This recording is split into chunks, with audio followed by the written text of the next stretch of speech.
आ जाता। अब समझेंगे, बहुत ही बेसिक से चीजें हैं। त्रिकोणमिति पढ़ने से पहले आप समझ जाइए कि समकोण त्रिभुज क्या है।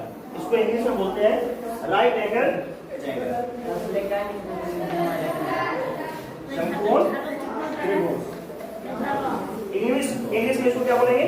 Right angle triangle, right angle triangle. समकोण त्रिभुज किसको बोलते हैं? तो ऐसा त्रिभुज जिसमें एक कोण 90 डिग्री का हो। एक कोण कितने डिग्री का हो? 90 डिग्री। किसी भी त्रिभुज में अगर एक कोण 90 डिग्री का हो तो उसे क्या बोलेंगे?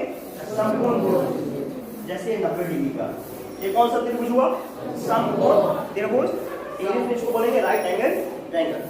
ध्यान देना, किसी समकोण त्रिभुज में, ध्यान समझिए, 90 के सामने वाला साइड को, मतलब भुजा को, साइड को इंग्लिश में क्या, भुजा को इंग्लिश में क्या बोलते हैं? साइड। ठीक है, तो 90 के सामने वाला जो भुजा है उसको कर्ण बोला जाता है। क्या बोलते हैं? कर्ण बोलते हैं, या इंग्लिश में इसको बोलते हैं हाइपोटेनस। हाइपोटेनस, इसको शॉर्ट में एच लिखेंगे। अब ध्यान देना कि किसी जब अगर त्रिकोणमिति पढ़ रहे हैं तो ये कहना मुश्किल हो जाता है कि ये आपका लंब है और ये आपका आधार है। सबको ये भी समझ लीजिए, लंब को इंग्लिश में क्या बोलते हैं? परपेंडिकुलर बोलते हैं, परपेंडिकुलर। और आधार को बोलते हैं बेस। यानी किसी समकोण त्रिभुज में जो 90 के सामने वाला भुजा उसे क्या बोलेंगे? कर्ण। किसी समकोण त्रिभुज में सबसे लंबी भुजा जो होता है वो क्या होता है? कर्ण होता है। क्या होता है? कर्ण होता है। अब एक समकोण त्रिभुज में एक पाइथागोरस परिमेय होता है, पाइथागोरस थ्योरम जिसको बोलते हैं।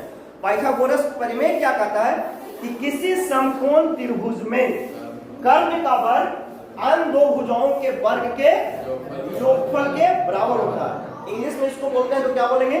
The square of hypotenuse is equal to the sum of the square of remaining two side.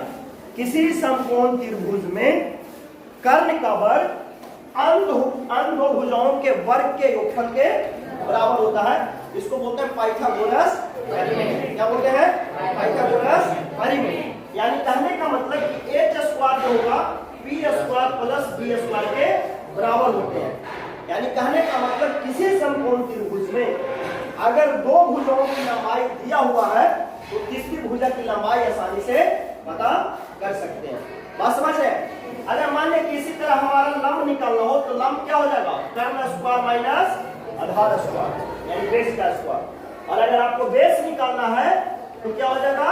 कर्ण का स्क्वायर माइनस लंब का स्क्वायर। ये जब स्क्वायर है इधर आएंगे तो क्या हो जाएगा? रूट में हो जाएगा B square plus B square. और ये इधर आएगा तो H square minus B square, और इधर आएगा तो H square minus B square. ये बेसिक चीज आपको समकोण त्रिभुज से बताएं। बात समझ रहे हैं? तो किसी समकोण त्रिभुज यानी कर्ण का स्क्वायर जो होगा लंब के स्क्वायर और आधार के स्क्वायर के बराबर होगा। बात समझ रहे हैं? अब चीज इसमें समझिएगा, त्रिकोणमिति हम लोग पढ़ने वाले हैं। इतना बेसिक चीज आपको बता दिए हैं कि ये समकोण से रिलेटेड था, समकोण त्रिभुज से संबंधित थे। यानी इसमें अभी सबसे पहले आपको पूछे कि सबसे लंबी भुजा कौन है? कर्ण। ठीक है, अब हम लोग अब टॉपिक पर आते हैं त्रिकोणमिति में। क्लियर? इरेज करें? इतना तो आप सब जानते ही हैं, बेसिक चीज लिखना है, पता है? चलिए आगे पढ़ेंगे हम लोग त्रिकोणमिति में।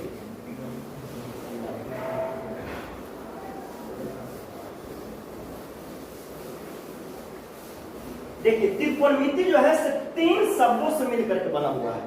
पहले त्रिकोणमिति का मतलब समझिए कि इसका मतलब क्या होता है। तो त्रिकोणमिति जो है तीन शब्दों से मिलकर के बना है। त्रि प्लस कोण प्लस मिति, त्रि प्लस कोण प्लस मिति। अब त्रि मतलब क्या होता है? तीन, और कोण आप समझ ही रहे हैं, और मिति मतलब होता है माप, यानी तीन कोणों का माप। यानी बेसिकली हम लोग त्रिकोणमिति में क्या पढ़ते हैं?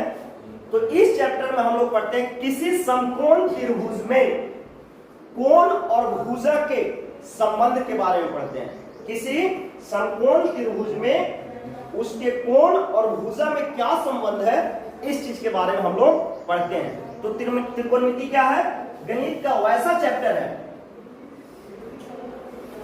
इस किसी समकोण, ऐसे आप लिख लीजिए, किसी समकोण लिखते जाएंगे, त्रिभुज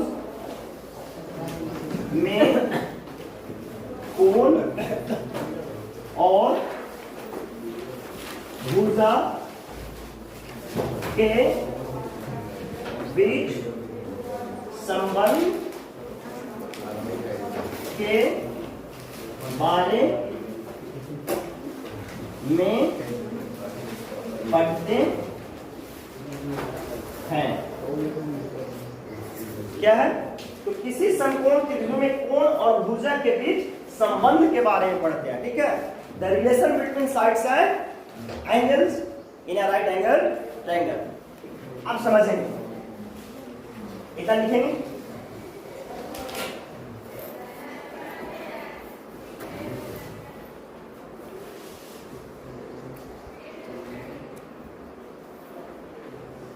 देखिए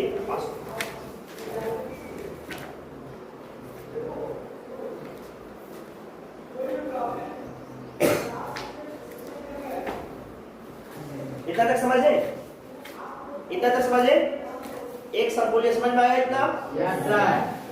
अभी इसमें और पढ़ेंगे, बहुत अच्छा चैप्टर, आपको बनाने में मन लगेगा, तरीके से इसको पढ़ेंगे आपको मन लगेगा।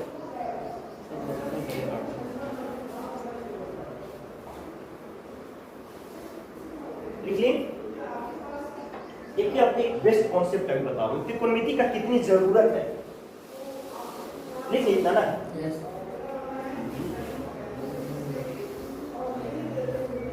अच्छा एक बात बताइए, त्रिभुज के क्षेत्रफल बराबर आप क्या क्या पढ़े हैं? फिर आपको समझा रहा हूं कि क्या रिलेशन है। त्रिभुज के क्षेत्रफल क्या पढ़े हैं? 1/2 इंटू आधार गुने ऊंचाई, यही पढ़े हैं ना। या फिर एक पढ़े होंगे क्षेत्रफल और निकालने का, वो पढ़े होंगे हीरोन फॉर्मूला, हीरोन सूत्र, हीरोन का सूत्र पढ़े हैं ना, ये पढ़े होंगे। लेकिन एक चीज और समझिए, देखिए इसकी जरूरत क्या है। आपको समझा कि आपको डिफिनेशन एग्जाम में नहीं पूछेगा, आपको परिभाषा एग्जाम में नहीं पूछेगा, लेकिन जो मैं आपको परिभाषा लिखवाया हूं उसका मतलब क्या हुआ, इस चीज को पहले समझिए, कितना जरूरत है।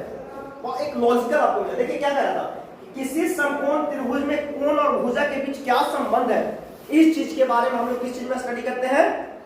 त्रिकोणमिति में पढ़ते हैं। क्या जरूरत है, जैसे समझिए, अगर मान लिया कि समकोण त्रिभुज दिया हुआ है, ठीक है, बात समझ रहे हैं?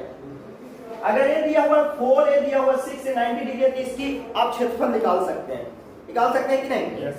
अब आगे समझिए, एक आपको क्वेश्चन दे रहा हूं, इतना ये समझ रहे हैं ना, ये सबको पता है ना, आधार गुणे ऊंचाई, इसको आसानी से निकालेंगे 1/2 गुने आधार गुने ऊंचाई।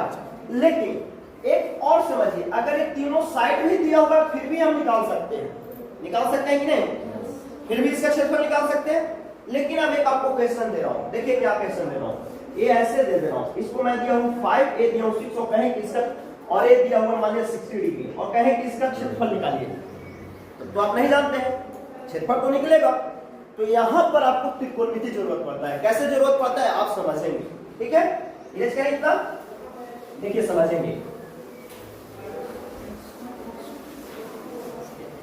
देखिए अगर किसी त्रिभुज में मान लिया कि ये दिया हुआ है आपका 30 डिग्री, ये दिया हुआ है 10 सेंटीमीटर, ये दिया हुआ आपका 12 सेंटीमीटर, और आपसे पूछे कि इसका क्षेत्रफल निकालिए, तो फॉर्मूला क्या होता है, सूत्र क्या होता है?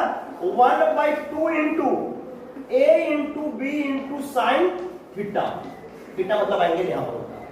अब इसकी फॉर्मूला शॉर्ट में समझिए कि अगर किसी त्रिभुज में दो भुजा उसके बीच का कोण दिया रहे, तब इसका क्षेत्रफल निकालने का फॉर्मूला क्या होता है?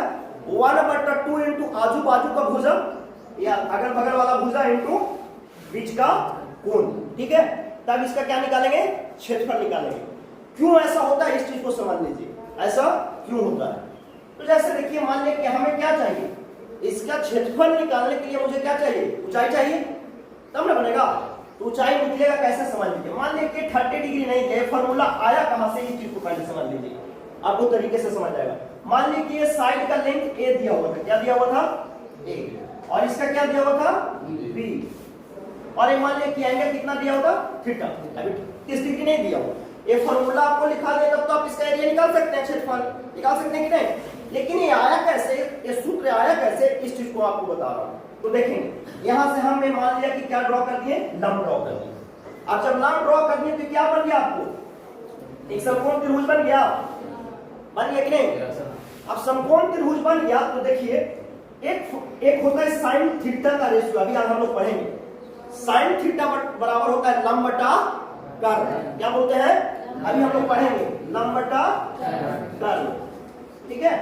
तो इस साइन थीटा यहां लिख दिए। अब लंब यहां पर कौन है, ये है कि नहीं, मान लिया कि ऊंचाई h है, क्या है h, बात समझ रहे हैं। अब h लिख दिए तो साइन थीटा इक्वल टू क्या हो जाएगा, लंब यानी h, और कर्ण हमारा कितना है, a वाला, ये a भी माने है ना, तो a लिख दिए। अब h निकालेंगे तो क्या हो जाएगा, तिरछा तिरछी गुना करेंगे तो क्या होगा, a इंटू साइन थीटा, होगा कि नहीं, यानी हमारा h पता चल गया कितना हो गया, a इंटू हो गया ना, और हमारा बेस आधार कितना है, b। अब फार्मूला क्या कहता है, 1/2 इंटू आधार, आधार गुने ऊंचाई, ऊंचाई कितना है, a इंटू साइन थीटा है, a into sine theta into Aadhaar b। देखिए वही फार्मूला आया कि नहीं, आया फार्मूला। तो देखिए ना भुजा और कोण के बीच संबंध बता रहा है कि नहीं, यहां बताया कि नहीं। तो इसी चीज के बारे में हम लोग इसमें पढ़ते हैं, ठीक है। आपको अब एक बार समझ में आया कैसे फार्मूला आया, यानी अब इसका साइन थीटा का वैल्यू आपको याद होना चाहिए, साइन थीटा का वैल्यू कितना होता है 1/2, वो सब पढ़ेंगे 1/2।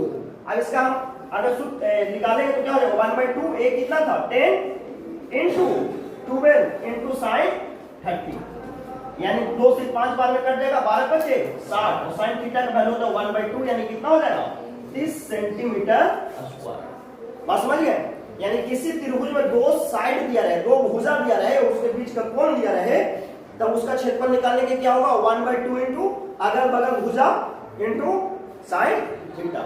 बात समझे, ये समझ में आई बात, कैसे बनाया समझ में आया, आप इसको लिखना चाहते हैं तो लिख लीजिए, ठीक है, समझ गया ना। अब आगे हम ये आपको समझा दिया, ये फॉर्मूला लिख दिया आपका, यानी इसका क्या हो जाएगा 1/2 इंटू कट गया, यानी 5 इंटू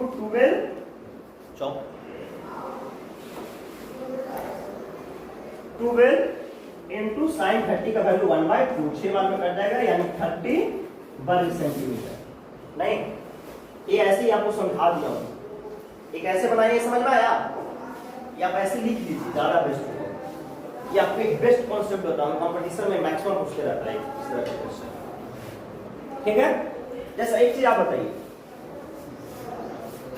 अगर दिया है 4 सेंटीमीटर, ये दिया हुआ 6 सेंटीमीटर, ठीक है, और ये दिया हुआ 45 डिग्री, क्या इसका क्षेत्रफल निकाल सकते हैं ना, इसके ए वाला कोण होना चाहिए था, नहीं, तब ना ये दोनों बीच का कोण होना चाहिए, यानी इसकी वैल्यू होना चाहिए था, मान लिया 45। अब इसके एरिया क्षेत्रफल निकाल सकते हैं कि नहीं, क्या हो जाएगा 1/2 into 4 centimetre into 6 centimetre into sine 45 degree, और साइन 45 डिग्री का वैल्यू कितना होगा 1/√2। अभी हम लोग पढ़ेंगे, ठीक है। तो इसको लिख लीजिए, फॉर्मूला बहुत बेस्ट कॉन्सेप्ट बताया, यानी त्रिकोणमिति में हम लोग क्या पढ़ते हैं, किसी समकोण त्रिभुज में उसके भुजा और कोण के बीच संबंध के बारे में पढ़ते हैं, ठीक है। अब नेक्स्ट हम लोग पढ़ेंगे त्रिकोणमितीय अनुपात।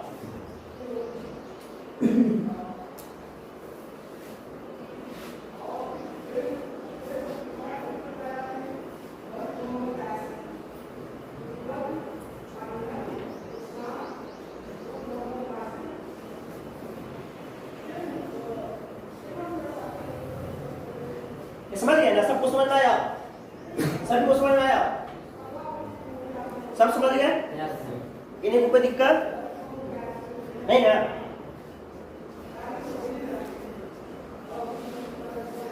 नियमित रूप से विद्यालय आइए, पढ़िए, जब भी दिक्कत हो कहीं भी आप बेशक मेरे से पूछ सकते हैं, मैं अपने तरह से पूरा कोशिश करूंगा कि आपको बेस्ट दूं।